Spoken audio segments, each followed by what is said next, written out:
Vamos a repasar rápidamente el orden del santuario para estar seguros de que lo tienen claro.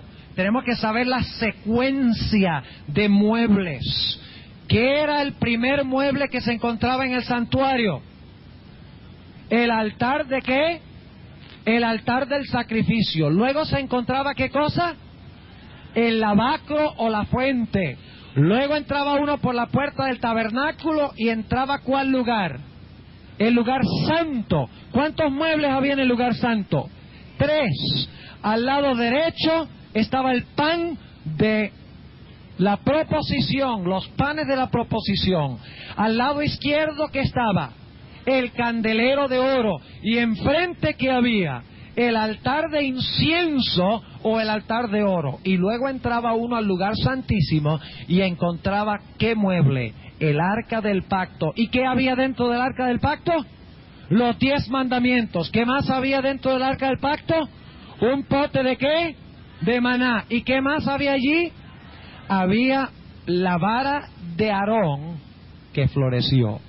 Para entender el santuario necesitamos comprender el año de agricultura judío. Necesitamos entender cómo se practicaba la agricultura en la Tierra Santa en los tiempos bíblicos.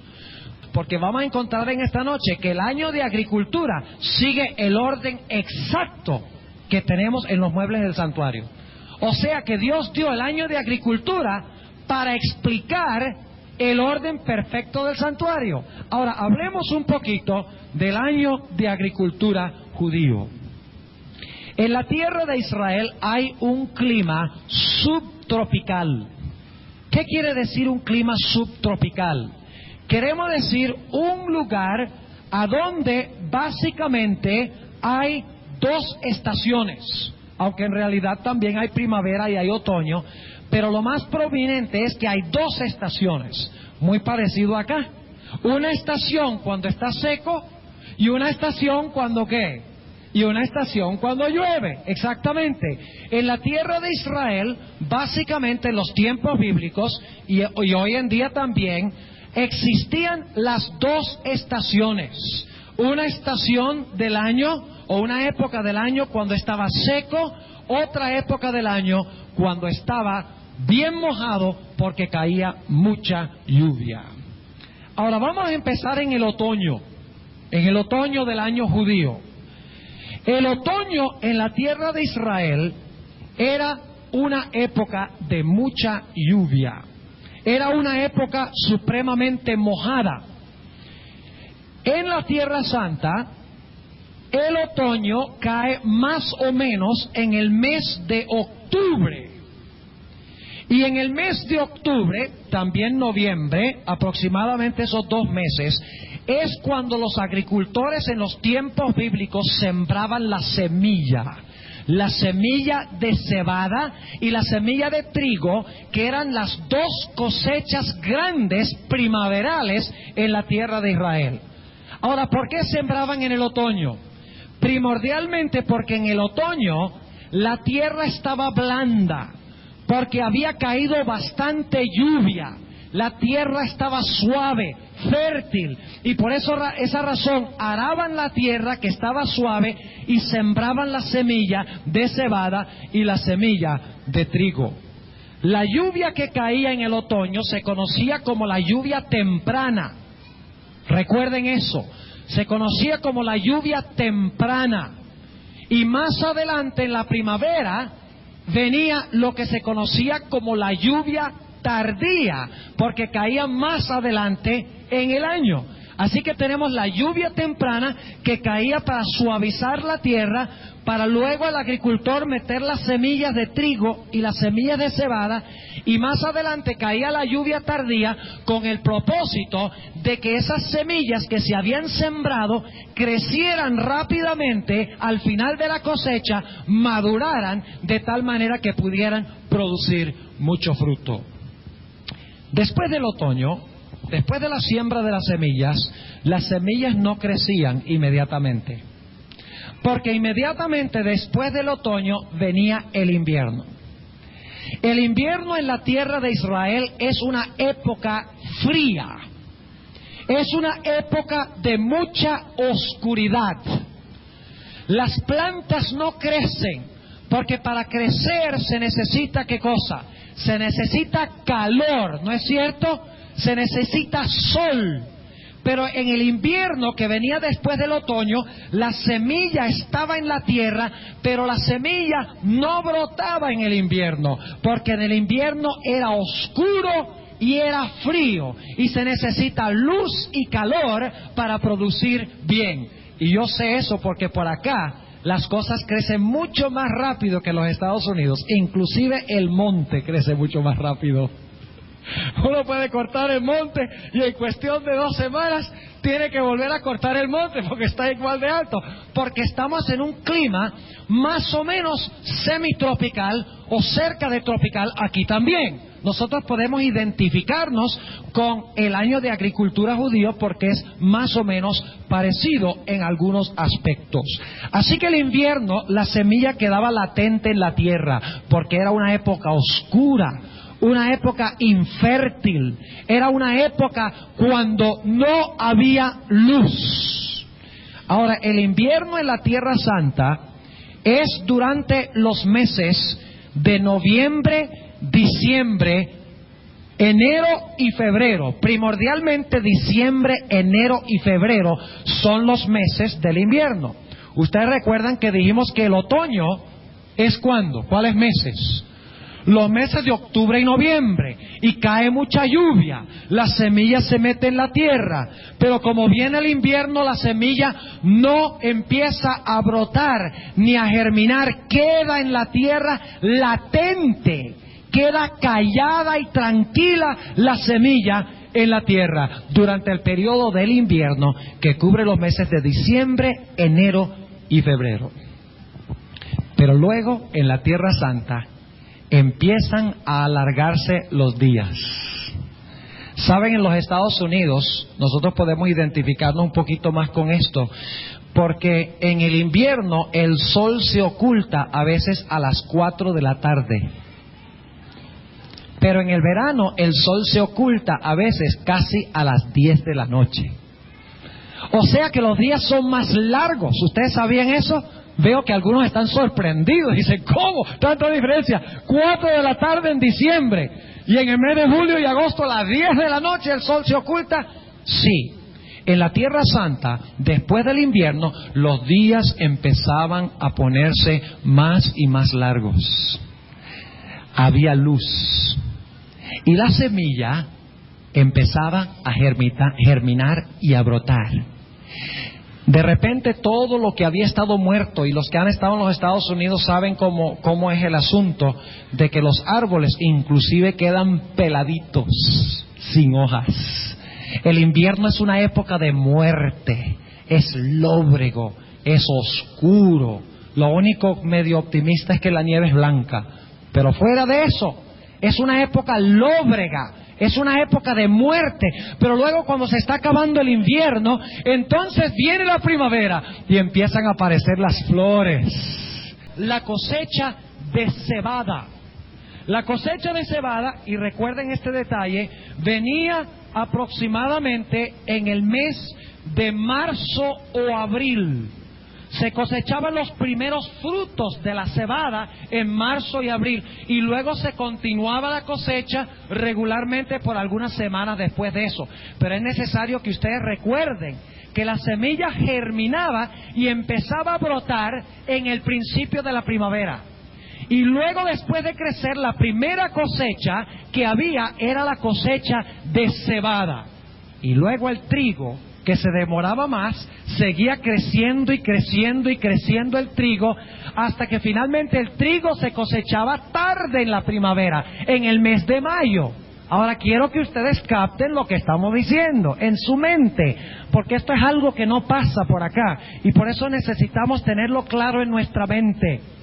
El trigo y la cebada ambos se sembraban en el otoño, en octubre y en noviembre. Permanecían las semillas latentes, sin vida, en la tierra durante el invierno, diciembre, enero y febrero. Finalmente, en marzo, como resultado de los días más largos, de la energía del sol, y el hecho de que se había desvanecido la oscuridad. Ahora la cebada y el trigo brotan de la tierra. La semilla ahora muere y germina y empieza a brotar la espiga de cebada y la espiga de trigo. Y lo primero que se cosecha temprano en la primavera, en el mes de marzo, abril, temprano, es la cosecha de cebada. Y luego, como 2 meses después, 50 días o 2 meses después, a fines de mayo, es que se cosecha el trigo que se sembró junto con la cebada en el otoño. ¿Está claro en sus mentes esto? Necesitamos entenderlo para comprender el santuario. No vamos a entender el santuario al menos que comprendamos el año de la agricultura judío. En otras palabras, después de la muerte del invierno, brota la vida en la primavera. Y se prepara la cebada primero y luego se prepara el trigo para la cosecha. Ahora, ¿qué sucedía después de las cosechas de la primavera? Después de las cosechas de primavera, y dicho sea de paso, necesito mencionar esto, y es que la lluvia caía en la primavera, junto con el sol, la energía del sol. Y eso se conocía como la lluvia, ¿qué? Tardía. La lluvia temprana caía ¿cuándo? En octubre y noviembre. ¿Y qué hacía esa lluvia?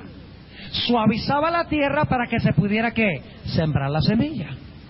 Pero en la primavera, cuando el sol brillaba y cuando caía la lluvia, ya la espiga que había surgido como resultado del sol y como resultado de la lluvia, crecía rápidamente. ¿Están captando la imagen de lo que estoy diciendo?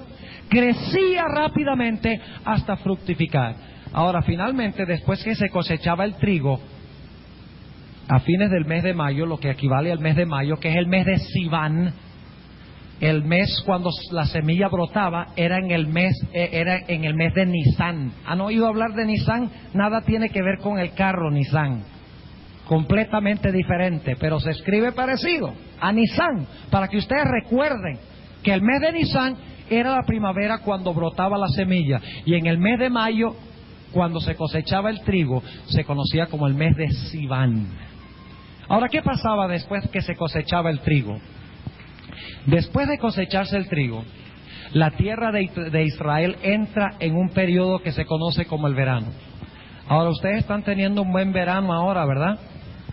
Ahora, en la tierra de Israel, después de la cosecha del trigo, cuando cae la lluvia temprana, cuando el sol se combina con la lluvia tardía, y crece la planta de cebada y crece la planta de trigo, después que se acaba la cosecha del trigo, entonces viene un periodo en la tierra de Israel que es seco e infértil. Cubre desde el mes de junio hasta aproximadamente el mes de septiembre. Noten que estamos haciendo el ciclo completo del año, ¿no es verdad? Desde el mes de junio hasta el mes de septiembre, en la Tierra Santa hay sequía. Los ríos se secan, todo se pone amarillo. La tierra es infértil. No estamos hablando del Israel moderno porque allá ahora tienen irrigación y eso es trampa. Estamos hablando de los tiempos bíblicos. Si ustedes van a Israel ahora en julio y agosto, van a encontrar muy verde y van a decir, el pastor Bob nos dijo una mentira ya, porque aquí todo está muy verde en julio y agosto y él nos dijo que estaba todo muy seco. Recuerden que estamos hablando de la agricultura en los tiempos bíblicos. No estamos hablando de los métodos modernos de agricultura cuando se usa irrigación y se usan invernaderos, etcétera. Está claro ese punto, ¿verdad? Así que durante el verano se queda todo seco, infértil, los ríos se secan, no cae ni una gota de agua. Es una época de muerte, de mortandad, donde todo se pone horrible. Pero finalmente, la sequía del verano es interrumpida por lo que mencionamos hace el comienzo de nuestro tema. Llegamos otra vez ¿a qué? Después del verano. Llegamos al otoño. Y nuevamente empieza a caer en el otoño, ¿qué cosa? Empiezan a caer las lluvias tempranas. Ahora, hay una cosa que debo aclarar. Y es que La lluvia que cae en abril se puede también conocer como la lluvia temprana y no la lluvia tardía, dependiendo de dónde comenzamos. Si comenzamos en el otoño, la lluvia del otoño es la lluvia temprana y la que cae en la primavera es la lluvia tardía. Pero la lluvia tardía de la primavera llega a ser la lluvia temprana de la lluvia tardía que cae en el otoño. ¿Entiende lo que estamos diciendo?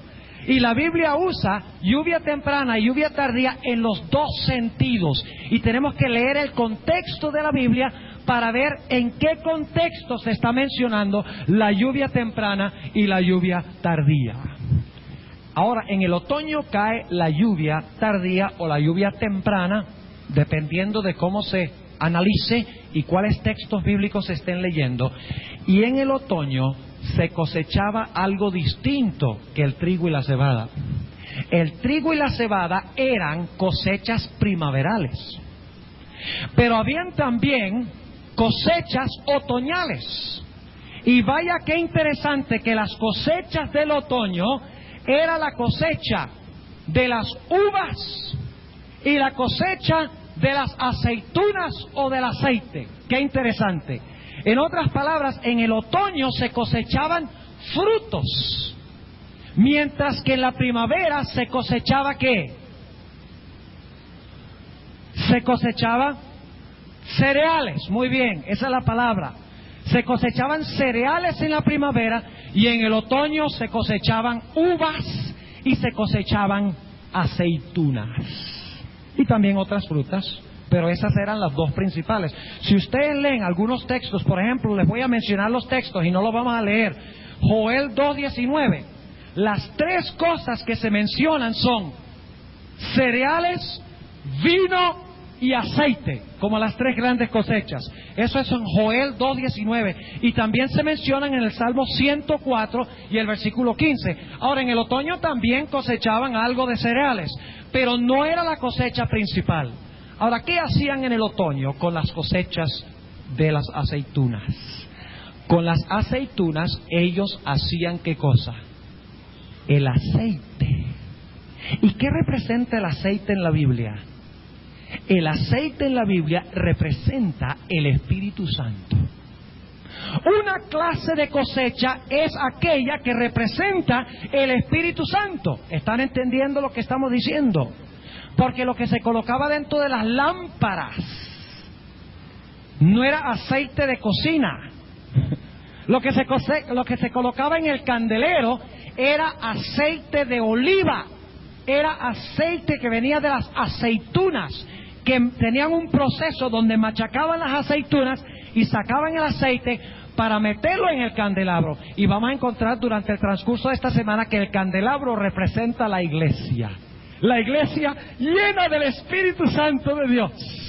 El aceite representa el Espíritu Santo y la iglesia a donde habita en su plenitud el Espíritu Santo del Señor. Pero había otra cosecha. Ellos tomaban las aceitunas, hacían el aceite, otras las guardaban y se llevaban todo y lo guardaban todo en la casa. Pero había otra cosecha. ¿Cuál era la otra cosecha? Las uvas. ¿Con qué hacían con las uvas? Las uvas servían para hacer ¿qué? Vino. Para eso se usaban las uvas, para hacer vino. Ahora, ¿cómo hacían el vino? ¿Han oído ustedes hablar del lagar?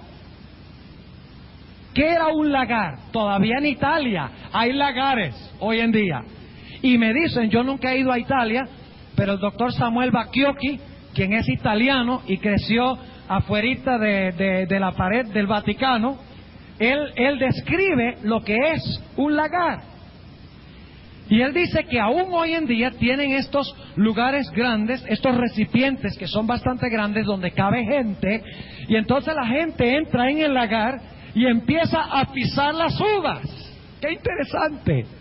Empieza a pisar las uvas y mientras que pisan las uvas, cantan. Vaya, ¿han leído ustedes alguna vez en la Biblia donde habla de canción de lagareros? Por ejemplo, en Jeremías el capítulo 25 habla de que cantaréis canción de lagareros. quiere decir que cuando las uvas estaban pisando, cuando la gente estaba en estos recipientes grandes, pisando las uvas, estaban cantando canciones de alegría dentro del lagar. ¿Qué representa en la Biblia las uvas maduras? Vamos a anotarlo en Apocalipsis, el capítulo 14. Apocalipsis capítulo 14. ¿Cuánta cosecha había en el otoño? ¿Cuántas cosechas? 2. Una cosecha que representa algo bueno y una cosecha que representa algo ¿qué? Algo malo. No es que las uvas sean malas y el aceite sea bueno, pero en el simbolismo, el aceite representa el Espíritu Santo y la iglesia que tiene el Espíritu Santo. Pero las uvas representan algo distinto. Note lo que dice en Apocalipsis el capítulo 14. Apocalipsis el capítulo 14. Y vamos a leer empezando en el versículo 14, para que veamos que hay dos cosechas claves cuando Cristo venga. Dice, y miré, y he aquí una nube blanca, y sobre la nube uno sentado semejante al Hijo del Hombre, que tenía en su cabeza una corona de oro, y en su mano una ¿qué? Una hoz aguda. ¿Saben lo que es una hoz? Es aquel instrumento que se encontraba en la bandera de la Unión Soviética, que la jubilaron ya. Y yo creo que está jubilada para siempre. Ojalá pudiéramos hablar de eso, de la caída del comunismo y el capitalismo y todo eso. Ese es otro tema diferente. Pero una hoz ¿es para qué? Es para cosechar. Así que Jesús está sentado sobre la nube. ¿Y qué va a hacer el Señor Jesucristo? Va a cosechar. ¿Y qué es lo que va a cosechar? Noten lo que dice el versículo 15. Y otro ángel salió del templo clamando en alta voz al que estaba sentado sobre la nube: mete tu hoz y ciega, porque la hora de cegarte es venida, porque la mies de la tierra está madura. Ahí tenemos una de las cosechas. ¿Cuál es una de las cosechas? ¿La qué? La mies de la tierra está madura. Y el que estaba sentado, versículo 16, y el que estaba sentado sobre la nube echó su hoz sobre la tierra, y la tierra fue ¿qué? Fue cegada. Terminado. Cosechó la mies. Esa es la primera cosecha. Pero ahora hay otra cosecha. Dice en el versículo 17: y salió otro ángel del templo que está en el cielo, teniendo también una hoz aguda. Ve otro ángel con otra hoz. En realidad, bueno, no vamos a mencionar eso ahora, lo mencionamos más adelante, pero en realidad en Apocalipsis 14 hay 7 ángeles. Ustedes han oído hablar de los 3 ángeles de Apocalipsis 14. En Apocalipsis 14 no hay 3, hay 7. Cuéntenlos y verán. Y cada uno tiene una misión importante. Noten el versículo 17. Y salió otro ángel del templo que está en el cielo, teniendo también una hoz aguda. Y otro ángel salió del altar. Ve, otro ángel. Cada rato dice otro ángel, otro ángel, otro ángel. Hay 7, cuéntenlos. Y otro ángel salió del altar, el cual tenía el poder sobre el fuego, y clamó con gran voz al que tenía la hoz aguda, diciendo: mete tu hoz aguda y vendimia, ¿qué cosa? Los racimos de la tierra. ¿Qué es lo que hay en racimos? Racimos de uvas. Dice: vendimia los racimos de la tierra, porque están maduras sus ¿qué? Sus uvas. Y el ángel echó su hoz aguda en la tierra, y vendimió la viña de la tierra, y echó la uva en el grande lagar de la ira de Dios. Y el lagar fue ¿qué? Hollado, es decir, pisoteado fuera de la ciudad, y del lagar salió sangre hasta los frenos de los caballos por 1,600 estadios. ¿Qué representan las uvas? Representan a los ¿qué? A los impíos. ¿Qué representa la mies? La otra parte de la cosecha. La mies representa ¿a quiénes?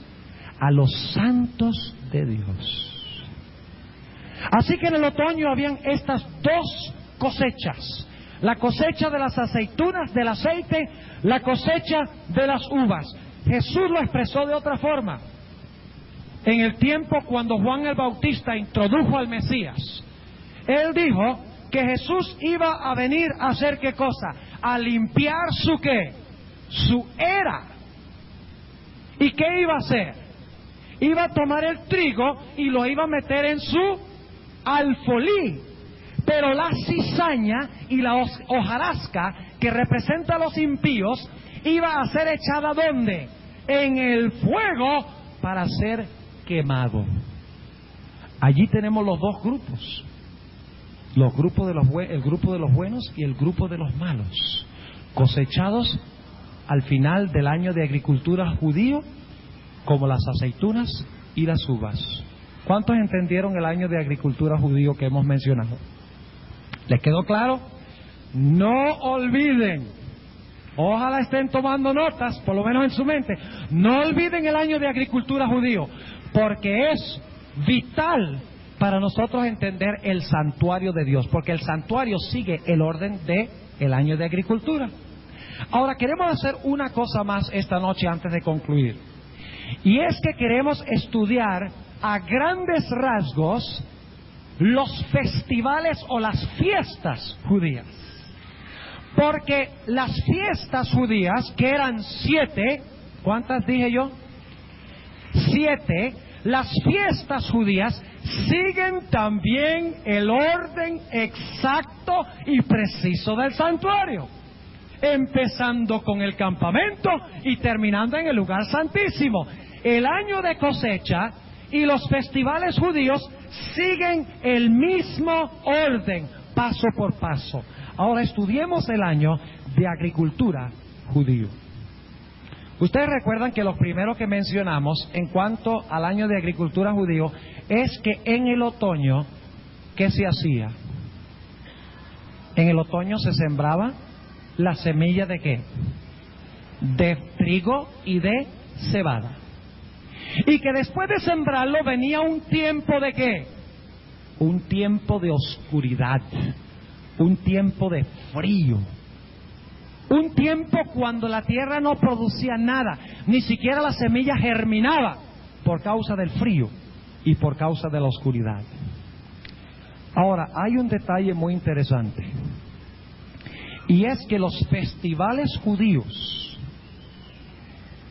en el invierno no había festivales judíos. ¿Oyeron lo que dije? En el invierno no había festividades judías. Y permítanme mencionarles cuáles eran las festividades. La primera festividad judía ¿era cuál? La Pascua. En segundo lugar estaba ¿qué? La segunda festividad era el Festival de las Primicias. Todo lo vamos a describir en un momento.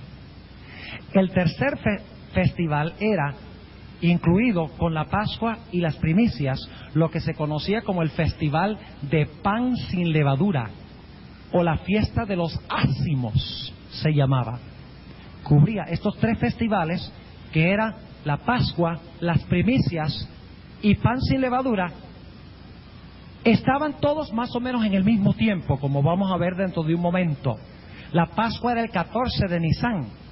Las primicias eran el 16 de Nisán, al tercer día. Y el pan sin levadura empezaba el 15 de Nisán y terminaba el 21 de Nisán. O sea, todos estaban aglomerados más o menos en la misma época. Ahora, esas eran las festividades primaverales. ¿Cuál era el siguiente festival? Tarde en la primavera. El festival del Pentecostés. ¿Cuántas festividades entonces habían en la primavera? 4. La Pascua, Pan sin Levadura, Primicias, ¿y qué? Y Pentecostés. Pero habían 3 festividades en el otoño. Qué interesante. La primera festividad era la fiesta de las trompetas. La segunda festividad era el día de expiación. Se tocaban las trompetas para anunciar que venía el día de expiación.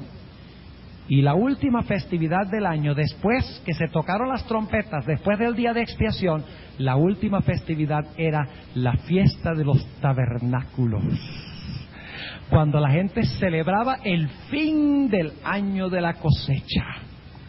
cuando celebraban con gozo y alegría las bendiciones que Dios había concedido en el año anterior. Ahora vamos a analizar los festivales a la luz del año de agricultura judío. En el invierno había festividades propiamente hablando. La primera festividad era la Pascua, pero había una festividad que necesito explicarles que no se encuentra directamente en el Antiguo Testamento, se encuentra en el Nuevo Testamento, que sí se da cuando se celebra el 25 de diciembre, cuando es que los días empiezan a alargarse más.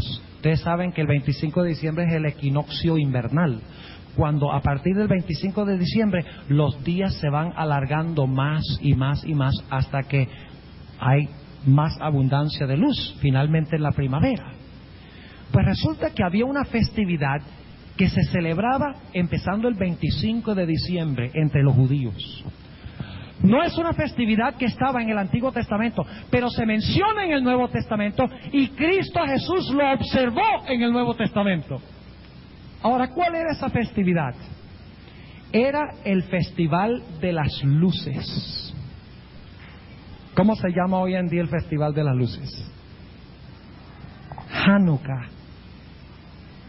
¿Han oído de eso aquí? Hanukkah. En los Estados Unidos hay muchos judíos y todo el mundo celebra la fiesta de Hanukkah, que se conoce como el Festival de las Luces o el Festival de Dedicación. Ahora, Jesús celebró eso y se celebraba a partir del 25 de diciembre y se conocía como el Festival de las Luces porque a partir del 25 de diciembre los días llegaban a ser más y más largos.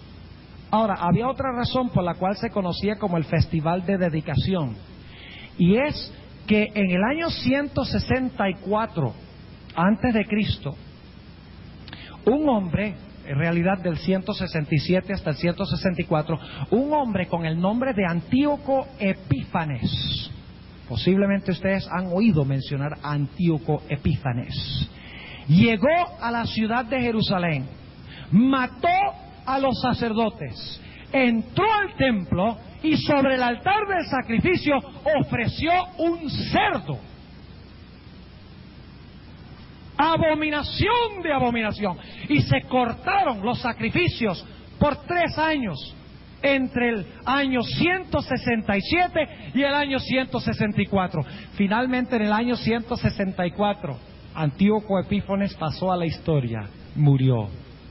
Y los judíos vinieron y nuevamente consagraron y dedicaron el altar a Jehová Dios.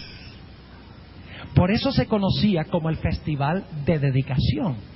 Y los judíos, aunque lo establecieron en esa época para recordar la dedicación del altar del sacrificio, aunque en esa época lo establecieron, Cristo Jesús lo observó. Vamos a anotarlo en el Evangelio según San Juan. En el Evangelio según San Juan, y vamos a leer el capítulo 10, y empezando en el versículo 22. San Juan, el capítulo 10 y el versículo 22. Noten que esta fiesta se menciona claramente en San Juan, el capítulo 10. Y nos dice qué época del año era. ¿De qué época del año estamos hablando ahora? De diciembre. ¿Y qué época del año? ¿Qué estación? Invierno. Pero el invierno está concluyendo y los días van a empezar ¿a qué? Van a empezar a alargarse. Ahora, noten lo que dice Juan 10 y el versículo 22. Y se hacía la fiesta de la dedicación en Jerusalén. Y era invierno. Ahora, ustedes necesitan, esta noche no les voy a decir qué simboliza todo esto. Lo vamos a hacer en las noches subsiguientes, pero para entender el santuario tenemos que entender el año de agricultura y las festividades.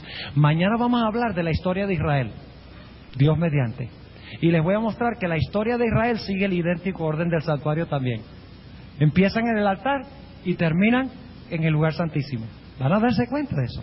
Y luego vamos a hablar del éxodo de la iglesia cristiana. ¿Saben que ustedes que la historia de la iglesia cristiana sigue el orden exacto del santuario también? De comienzo a fin. O sea que el santuario es una descripción de la historia de la iglesia. Si ustedes quieren entender la historia de la iglesia, sus vicisitudes, si ustedes quieren entender cómo es que Dios levantó a la iglesia adventista en armonía con las profecías y de que es un pueblo escogido por Dios, el verdadero remanente de Dios, solo lo pueden entender y comprobar a la luz del santuario.